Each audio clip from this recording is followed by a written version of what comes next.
Evander Holyfield's boxing is one of my favorite Sega Genesis games. This is one of the games that I played quite a bit with my friends back in the 1990s. I believe my friend Joey rented it.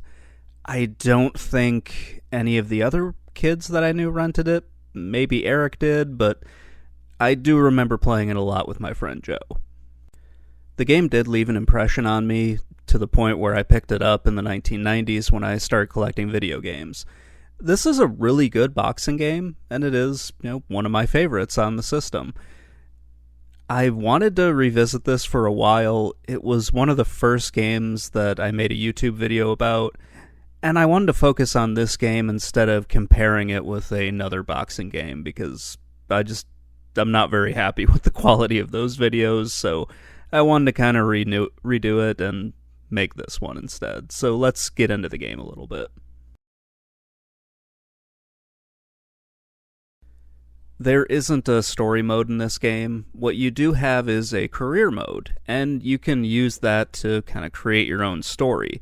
It does require a little bit of imagination, but you can do it. This is what my friends and I did back in the day. It was a lot of fun to just come up with a reason why our two boxers were going through this, basically gauntlet to try to unseat Evander Holyfield. And yeah, that was kind of interesting to do. Later on, obviously, you will have boxing games that have a more elaborate story and everything. But for what it was back in 1992, this was really cool because you had a very long career that you could go through, and it could take over an hour to play through this game. It was really awesome. I do like the controls in this game. It's pretty easy to do everything in it. You can punch with either your left or your right. You can change your stance to where you're kind of leaning forward or you're standing upright. It's a fairly easy game to understand.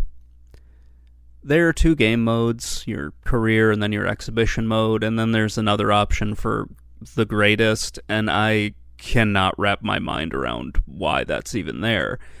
I'm sure if I dug deeper into it, I could find out why it is, but yeah, that was kind of beyond what I wanted to do for this. The career mode is where I spent most of my time while I was going through this.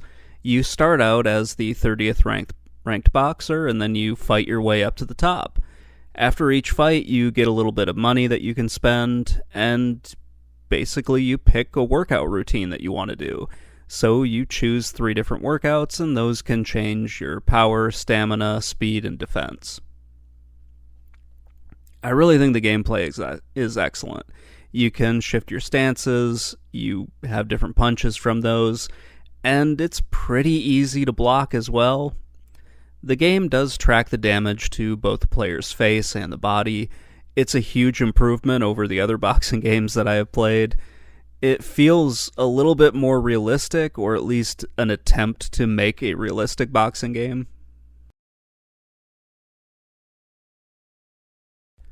A decent comparison with this game is probably Ring King. They've got a lot of similarities. They both have you manipulating your stats in between each fight, and they are at least attempting to be more realistic, or at least as realistic as a boxing game could get at this time. The only thing that I can really say about this game as a complaint was that my hands were getting really frickin' sore when I was playing it. I had been going at it for 2 hours at that point, and yeah, I'm probably just getting older, but moving my character around and trying to get my punches in and everything, it was causing a bit of a problem for me. Aside from that, just the controls are very responsive. I do like them quite a bit.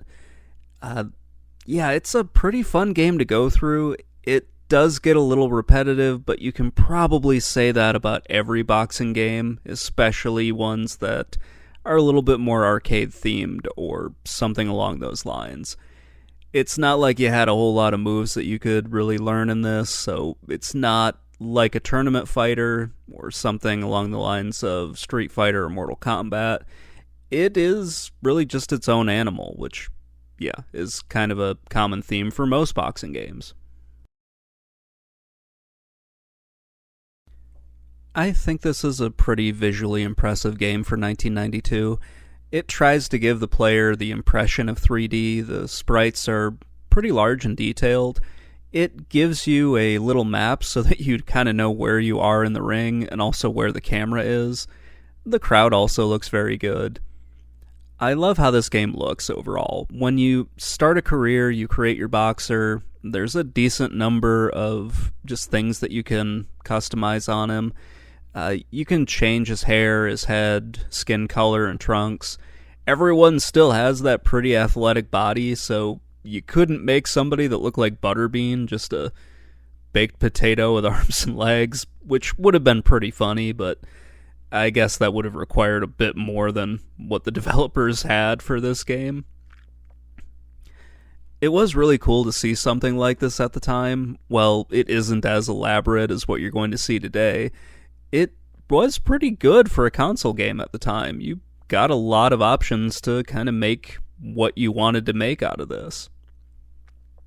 As you get further into the game, the crowd gets a little bit bigger. There will be little taunt screens where Holyfield comments on how well you're doing. He also shows up if you lose too many times, telling you that, it's probably time to start over as a different boxer, which I thought was kind of funny. The digitized pictures of Holyfield are really good. It just is an overall good-looking game. I do like how the crowd just starts out being very sparse. Like, the arena that you're fighting in is really empty when you are, ranked 30th and you're fighting ranked 29 or 28. So that's kind of cool. It's nice to see just how you're progressing in the game by seeing how the crowd is starting to fill out. Like, people are beginning to care about your boxing matches, so that's pretty cool. Overall, it's just an excellent looking game. The graphics really aren't a problem here. Some of the ideas are very cool. I love the little animations for, punches and knockdowns. Those are nice. I think the crowd looks really good. Love the digitized photos in it, and I think the boxers all look pretty good. With how few character options there really are, I think they got a lot out of it. So it doesn't look like you're fighting the same boxer over and over. You're fighting a bunch of different ones. I mean, you have 29 boxers you need to go through, so there is a bit of variety in just who you're fighting. It's really kind of nice. The reviews for this game are just all over the place.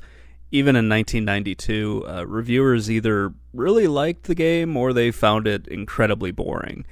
Like many Sega games, finding reviews for these early 1990s games and also the late 1980s games can be a little difficult. I found two that were in English that, I'm going to be looking at today. Sega Force gave the game an 89 out of 100. They called it a grand boxing game. The reviewer liked the presentation, the graphics, how easy it was to play. There is something in their review scores called Sonics, and I'm not really sure what this was supposed to be, but I'm guessing it was sound. It's weird when you go back and you read some of these old magazines and they've got stuff in there where you're like, I don't know what you're actually scoring here. They did something similar to that with, I would call it replayability, but they called it something else as well. It was just very weird. Mean Machines gave the game a 52 out of 100. The reviewer praised the graphics, but they just didn't like the gameplay. They said that the movement of the boxers was slow and awkward, and they called the gameplay just a matter of routine. You could honestly say this about every sports game. You're going to fall into a pattern of doing the same thing because, that's kind of what a lot of sports games are. You play a game and it's going to basically be the same unless they've got some weird gimmick in there like ultra-violence or something like that. Oh yeah, here's where it was. Both of these publications have something called lastability as one of their categories. This would, I'm assuming, turn into replayability. Going back to look at these older publications is a lot of fun because you find weird shit like this and you're just confused by what they're trying to tell you. You can also see just how reviewing games has changed a little bit and it differs in other parts of the world. So that's kind of cool because everybody is looking at these games in a different light, so they're all taking different things away. It's a really cool way of going back and looking at these older retro games to see what people thought at the time, and also to see just what the video game media was like at that time.